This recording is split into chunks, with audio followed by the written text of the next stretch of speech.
ବାପ ଘରେ 7:30ରେ ଉଠୁଥିବା ଝିଅ ଶାଶୁ ଘରେ ଭୋର 4ରୁ ଉଠି କାମ କଲେ ବି କେବେ ତାରିଫ ମିଳିବନି ବାବୁ ଭାଇଆ। ଓଲଟି ଭୁଲ ବାହାର କରିବେ ଭୁଲ। ବାହା ହେଲା ପରେ ସବୁ ଝିଅଙ୍କର ଲାଇଫ୍ ପ୍ରାୟ ସମାନ। ଜଣା ନାହିଁ ଶାଶୁଘର ଲୋକଙ୍କ ଆଖିରେ କେଉଁ ଲେନ୍ସ ଲାଗିଥାଏ। ଜୀବନର ସବୁଠୁ ବେଶୀ ଏଫର୍ଟସ୍ ଦେଇ ବେଷ୍ଟ ଦେଇ ଯେଉଁ କାମ କରି ଭାବୁଥିବ ଏଇ କାମଟା ପରଫେକ୍ଟ କରିଛି ବୋଲି ସେଇ କାମରୁ ବି ଭୁଲ ଓଟକା ବାଛି ବାହାର କରିଦେବେ। ଶାଶୁଘର ଲୋକଙ୍କ ଆଖିର କି ପାଟିର ଇଲାଜ ତ କରିପାରିବନି, ନିଜ ମେଣ୍ଟାଲ ହେଲ୍ଥର କେୟାର ହେଲେ ନିଅ। ଏଇ ଯେଉଁ କିଛି ଦିନ ହେଲା ଭିଡ଼ିଓ ପୋଷ୍ଟ କରୁନି ସେମିଷ୍ଟାର ଏକ୍ଜାମ ଚାଲିଛି ବୋଲି।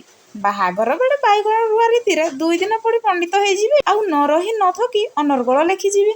ଏଇଆ ଭାବି ଏକ୍ଜାମ ସରିଲେ ଯାଇ ୟୁଟ୍ୟୁବରୁ ସନ୍ନ୍ୟାସ ନେଇଛି ନା।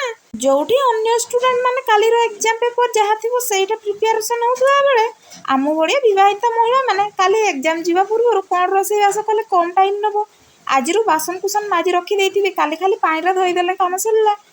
କେମିତି ଘର କାମ ଟାଇମ୍ରେ ସାରି ଏକ୍ଜାମ ଆଟେଣ୍ଡ କରିବୁ ଏଇଟା ଭାବୁଥାଉ।